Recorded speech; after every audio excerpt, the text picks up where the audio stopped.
Donc, nous sommes dans l'année de la restauration divine.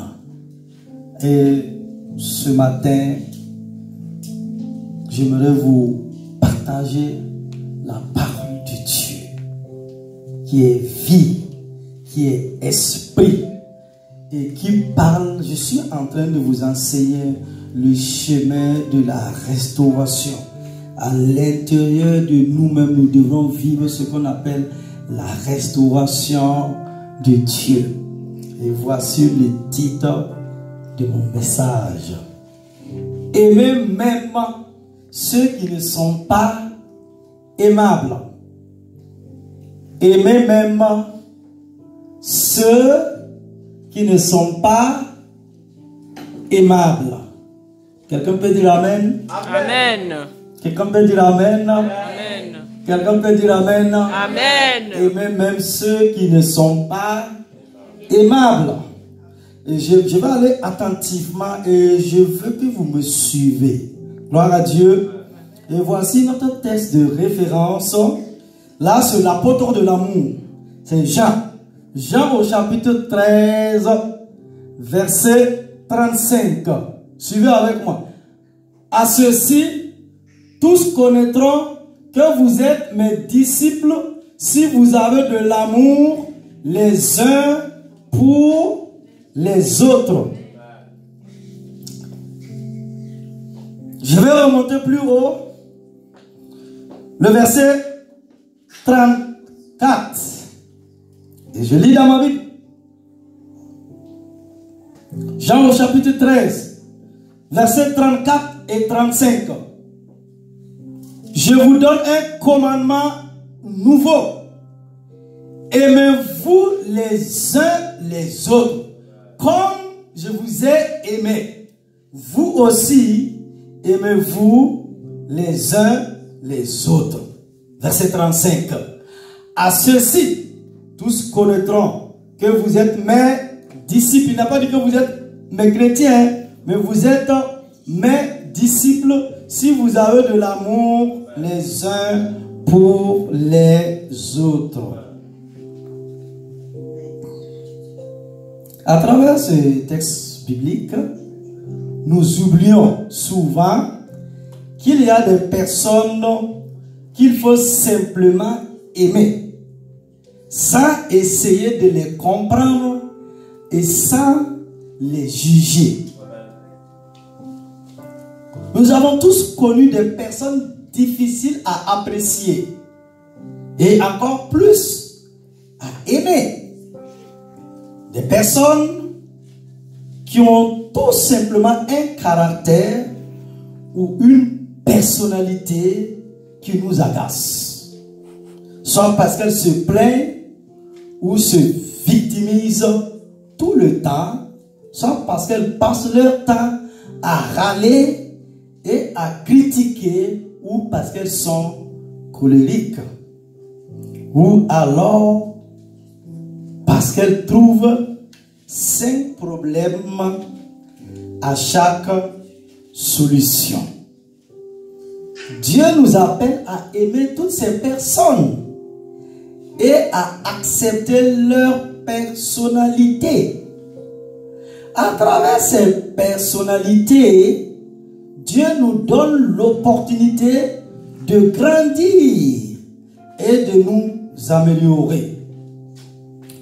Hamilton disait: je suis certain que la plupart d'entre nous, avec le recul, serions prêts à reconnaître que tout ce que nous avons acquis en force de caractère, c'est au conflit que nous le devons.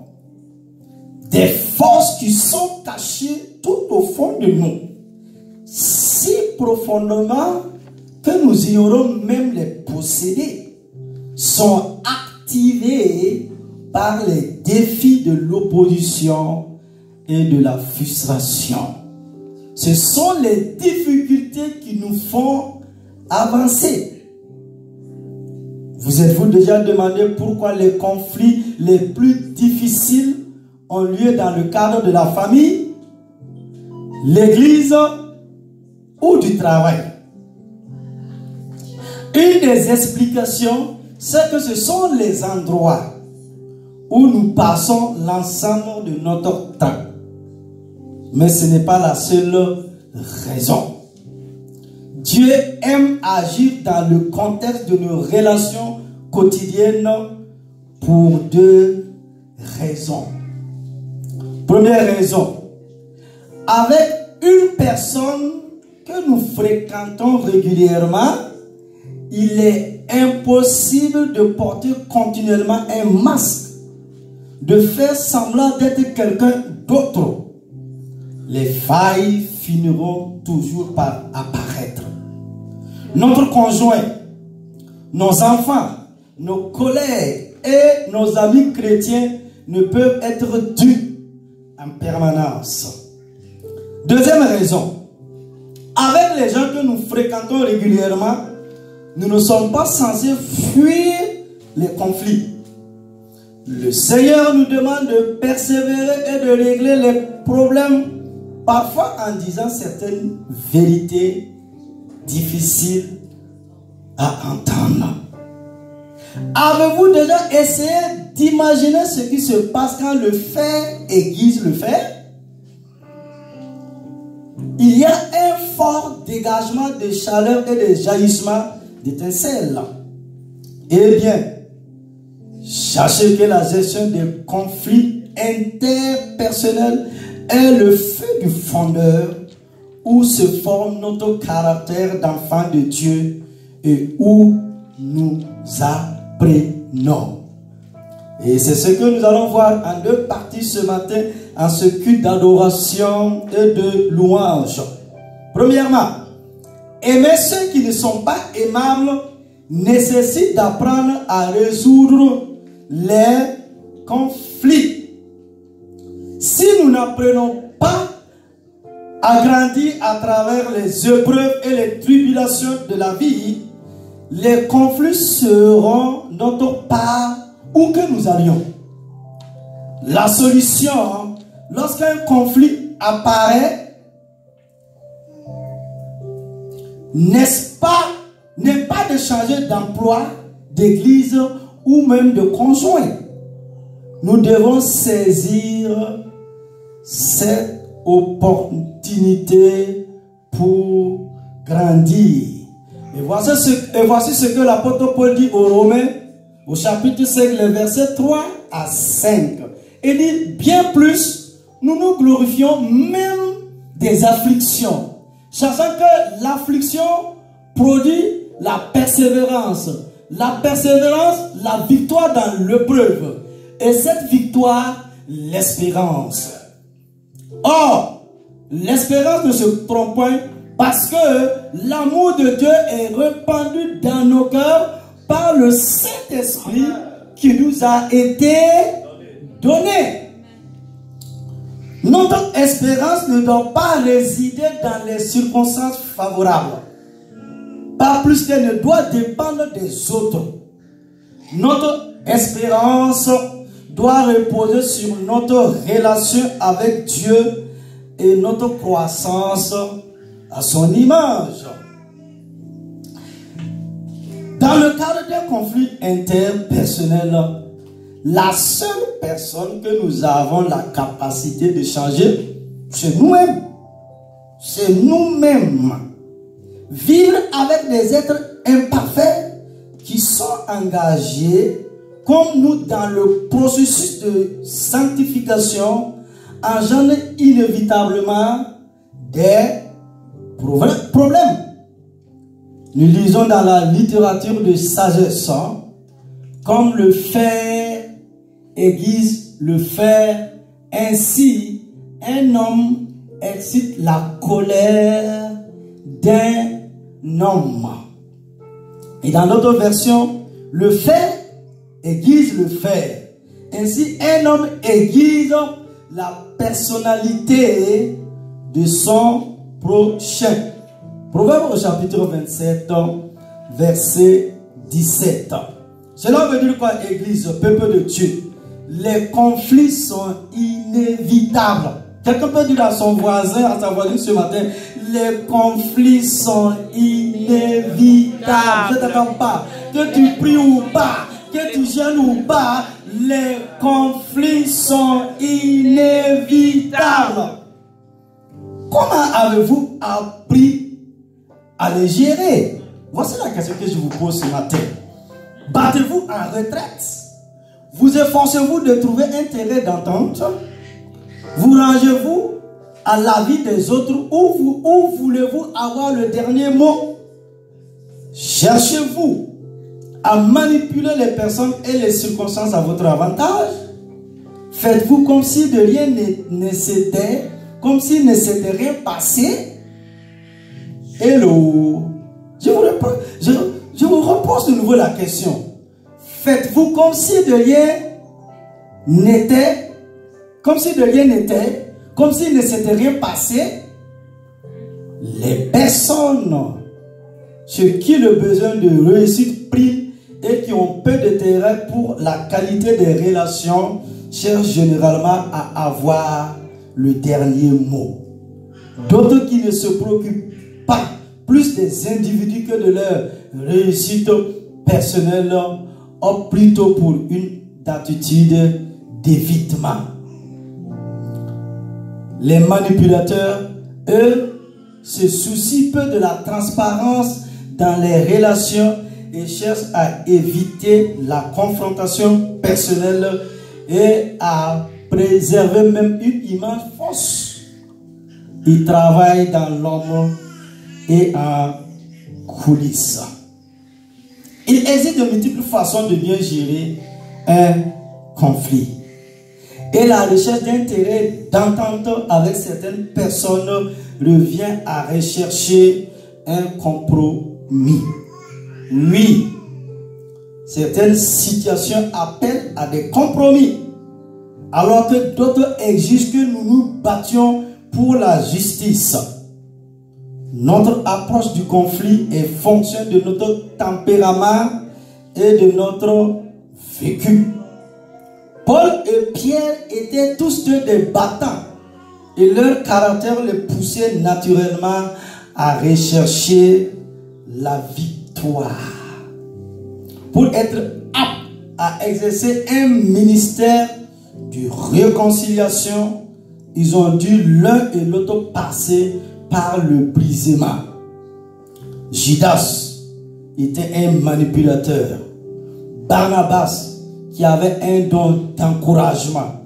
Et Jean, le disciple de l'amour, sur l'apôtre de l'amour, préférait probablement capituler ou accepter un compromis pour préserver la paix. Compromis n'est pas un gros mot dans le domaine relationnel. Ce qui est mauvais, c'est de compromettre votre intégrité en tant que chrétien ou de transiger avec la vérité de la parole de Dieu. La Bible ne nous demande pas d'avoir un dernier mot dans toutes les situations. Au contraire, elle nous enseigne à être aimant, bienveillant, plein de miséricorde, patient, prêt à pardonner, ouvert et doux. Le but est de résoudre nos conflits, non pas simplement de les gérer. Les gens ont des vécus, des priorités et des points de vue différents face au conflit. Un conflit mal géré risque de mener à une impasse et risque de mettre la relation en péril. Aucune réconciliation n'est possible tant que ces conflits n'ont pas été réglés. À l'inverse, une résolution de conflits constructive est marquée par la recherche commune d'une solution et un partage ouvert et honnête. Les trois conditions d'une résolution de conflit réussie sont: premièrement, une relation sincère avec Dieu où l'on est capable de reconnaître devant lui nos propres torts. Deuxièmement, le respect et la solitude pour celui qui est blessé ou que l'on a blessé. Troisièmement, la capacité à communiquer. Grand 2. Et bien ceux qui ne sont pas aimables supposent de savoir faire l'œuvre de la réconciliation. Et bien ceux qui ne sont pas aimables supposent de savoir faire l'œuvre de la réconciliation. Pour qu'il y ait réconciliation, toutes les parties doivent assurer leur responsabilité devant Dieu pour pouvoir vivre les uns avec les autres dans une perspective chrétienne.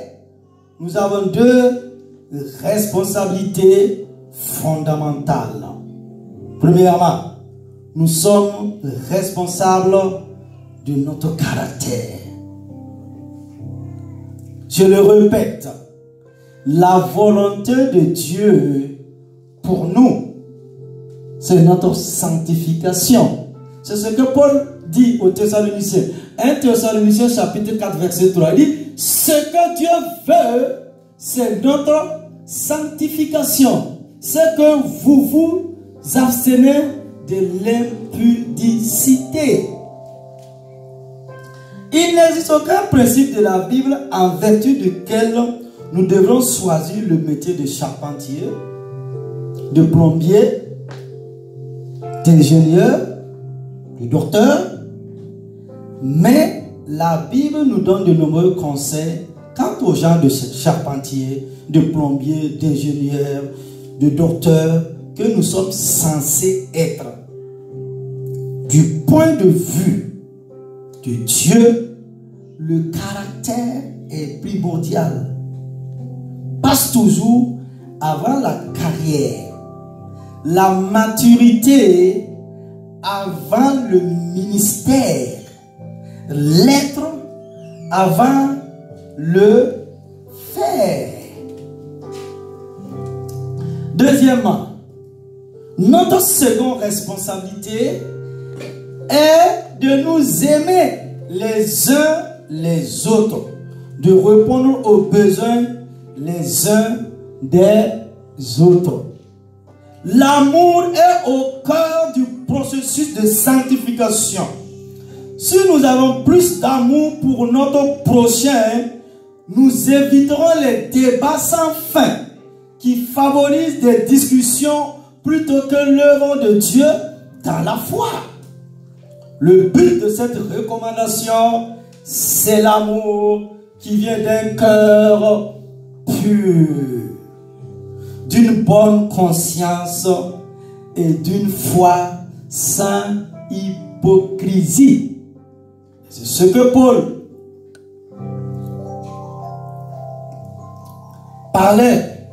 a dit à Timothée, et il a répété 1 Timothée chapitre 1 verset 4 et 5. Il dit, et de ne pas s'attacher à des fables et à des généalogies sans fin qui produisent des discussions plutôt qu'elles n'avancent l'œuvre de Dieu dans la foi.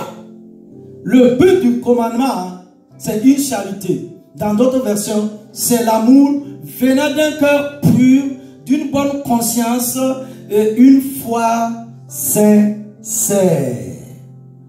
Pour bien comprendre l'amour de Dieu, il faut savoir que la Bible emploie le terme agapé à la fois comme un verbe sous sa forme nominale. L'amour est la vertu suprême. Dans 1 Jean chapitre 4 verset 16, l'apôtre de l'amour Jean, il dit, et nous avons connu l'amour que Dieu a pour nous et nous y avons cru. Dieu est amour et celui qui demeure dans l'amour demeure en Dieu et Dieu demeure en lui. Dieu n'a pas de l'amour ou a de l'amour. La personne de Dieu, c'est l'amour. Et si nous avons de l'amour, Dieu vit en nous, demeure en nous, et nous sommes un miracle pour la gloire de son nom. Si le fruit de l'esprit ne devient pas de plus en plus évident dans notre vie, c'est que nous ne grandissons pas. Si nous progressons, l'amour de Dieu qui est inconditionnel coulera de nous, comme ça, coulera de nous vers les autres. Nous apprenons à aimer comme Dieu aime. Dieu ne nous aime pas parce que nous sommes aimables, mais parce qu'il est amour.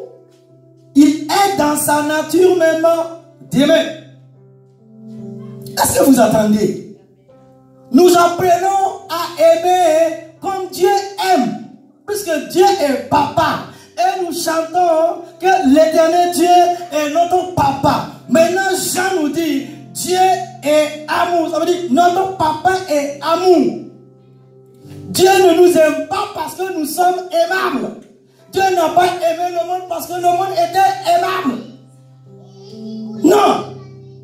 Mais parce qu'il est amour, il est dans sa nature même d'aimer.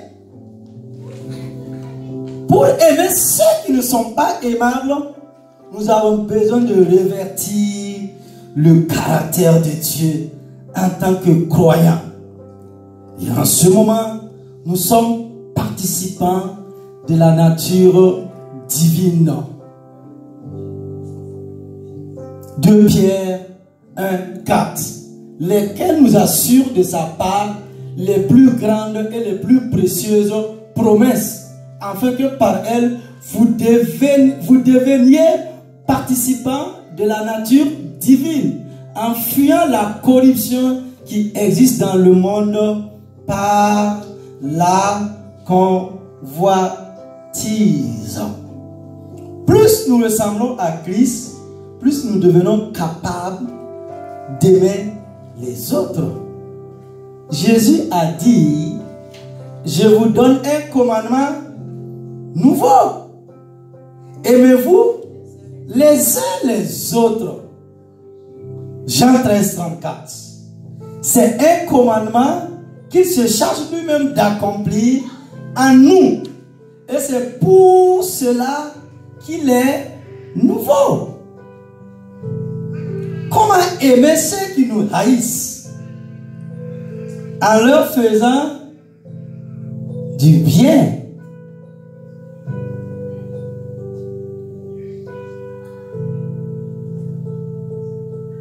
Le verbe haïr fait davantage référence à une mauvaise attitude ou à une mauvaise disposition affective qu'à un acte concret.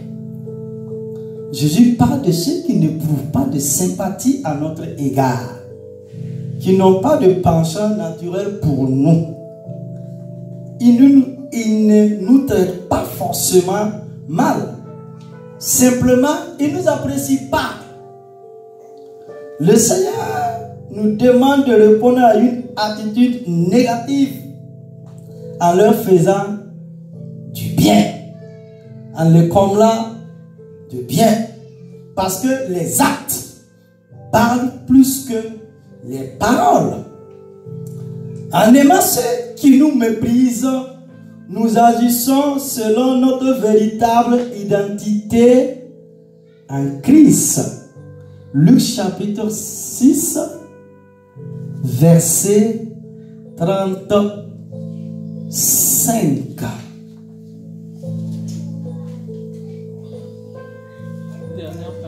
Tous les commandements ci-dessus peuvent se résumer dans la règle d'or. Ce que vous voulez que les hommes fassent pour vous, Hello, ce que vous voulez que les hommes fassent pour vous, faites de même pour eux. Il ne faut pas attendre qu'ils t'apprécient. Non. Jésus a dit, mais aimez vos ennemis. Il n'a pas dit aimez vos amis. Là, c'est facile. Tu es mon ami, on est amis. Je suis censé t'aimer. Mais il a dit, aimez vos ennemis. Faites du bien. Et prêtez sans rien espérer. Et votre récompense sera grande.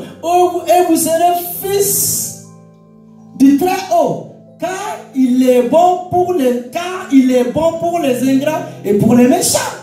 Donc la Bible me dit que Dieu est bon pour les ingrats et Dieu est bon aussi pour les méchants.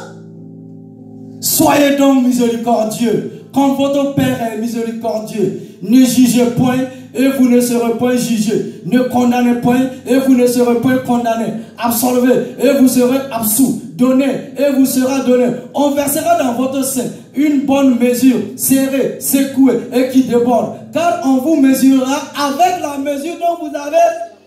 Donc vous serez servis. Waouh, Jésus. Nous devons prendre l'initiative de faire aux autres ce que nous aimerons qu'ils fassent pour nous, qu'ils nous rendent l'appareil ou non. Le Seigneur lui-même a dit dans Actes 20, 35. Je vous ai montré de toute manière que c'est en travaillant ainsi qu'il faut soutenir les faibles. Est-ce que l'église du Seigneur a compris? Et se rappelant les paroles du Seigneur, qui a dit lui-même, il y a du bonheur à donner qu'à recevoir.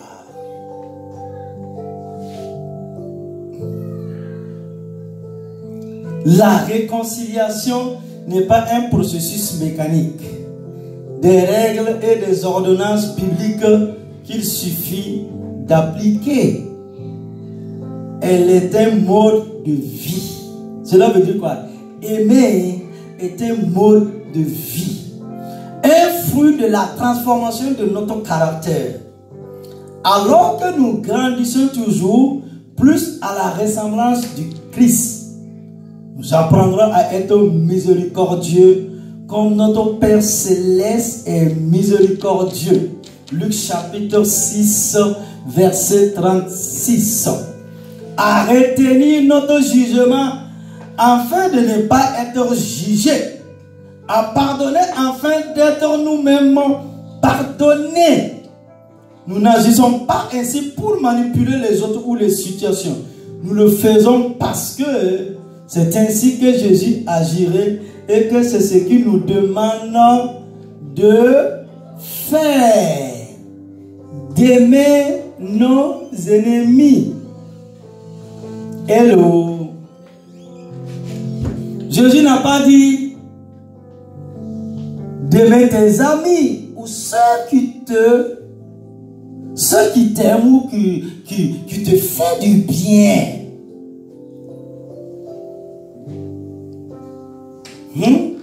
C'est vraiment un commandement nouveau, hein? Il dit Dieu est amour. Ce même Jean nous dit, car Dieu a tant aimé le monde. Il n'a pas dit Dieu a tant aimé l'église. Dieu a tant aimé les chrétiens. Dieu a tant aimé les disciples. Non.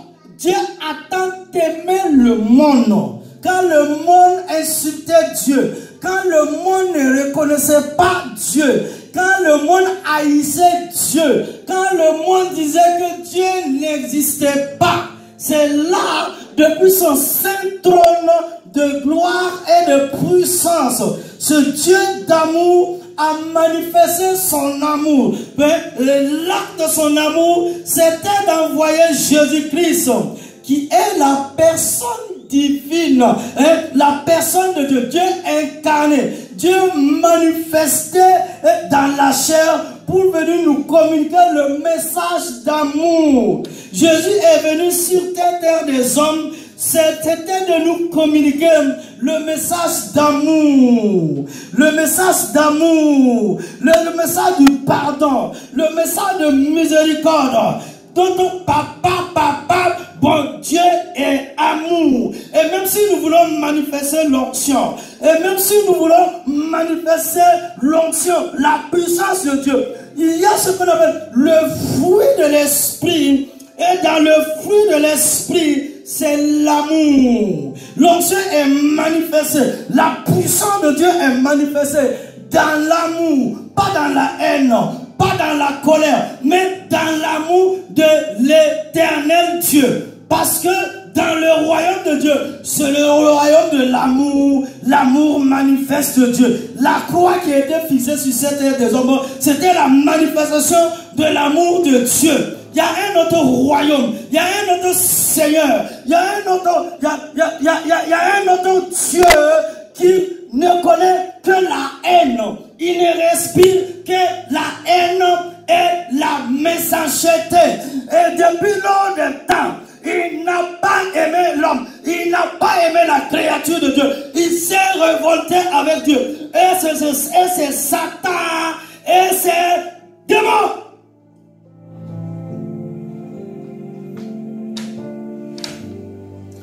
Je ne pas de l'amour pour quelqu'un, tu ne peux pas prier pour sa guérison, tu ne peux pas prier pour sa restauration.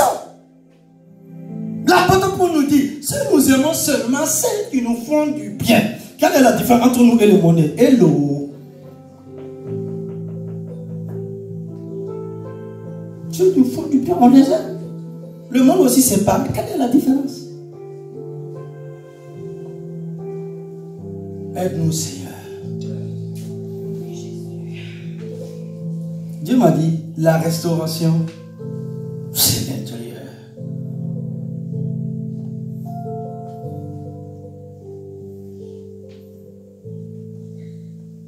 Jésus dit, de la manière, il dit, regardez, il dit, la mesure, ce que vous voulez que les hommes fassent pour vous, fassez même pour eux.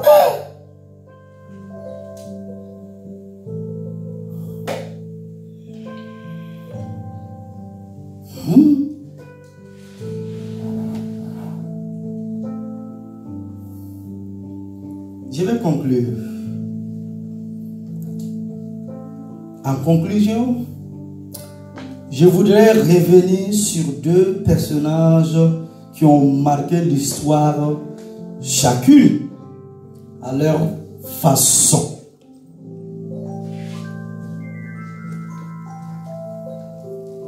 Le 31 août 1997, le monde est sous le choc. À seulement 36 ans, la princesse du Galles, Diana plutôt, décède dans un accident de voiture à Paris. Moins d'une semaine plus tard, le 5 septembre 1997, Mère Teresa mourut à son tour.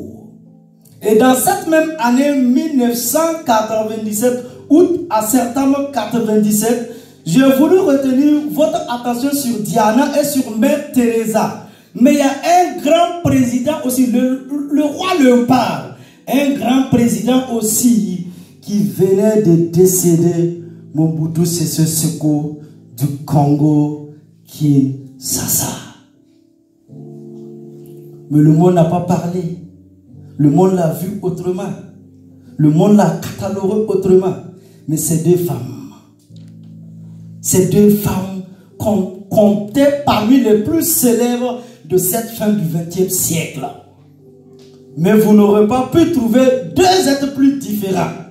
L'une était immensément riche. L'autre avait fait vœu de pauvreté. L'une était très belle. L'autre n'avait rien pour attirer les regards. Elles avaient pourtant quelque chose en commun. Toutes deux revendiquaient la royauté. La première dans un royaume physique, la deuxième dans un royaume spirituel. Tous deux eurent droit à des funérailles d'État. même si le protocole ne l'exigeait pour aucune. Nous pourrions débattre longuement de la moralité de l'une et de la théologie de l'autre et passer complètement à côté du sujet. Le monde entier a rendu hommage à ces deux femmes pour la même raison. Leur sollicitude et leur amour pour les autres. Le monde entier, les païens ont retenu dans les annales. Une est allée en Inde, à Calcutta là-bas, pour s'occuper des pauvres, donner à manger à ses petits-enfants. C'était sa mission. C'était toute sa vie. L'autre a quitté son château, sinon son palais, pour aller aussi aider les misérables.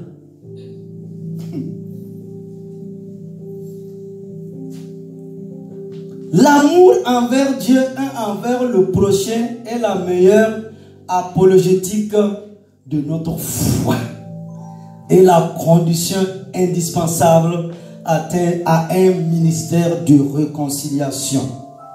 Jésus a dit, allez apprendre ce que signifie je veux la miséricorde et non le sacrifice. Car je ne suis pas venu appeler des justes, mais des pécheurs. Matthieu chapitre 9, verset 13. Et quand il dit, je veux la miséricorde, le mot essai est traduit par bonté, bienveillance dans l'Ancien Testament et par compassion dans le Nouveau Testament. La vérité est que nous ne pouvons pas annoncer la bonne nouvelle tout en étant nous-mêmes une mauvaise nouvelle. Hello!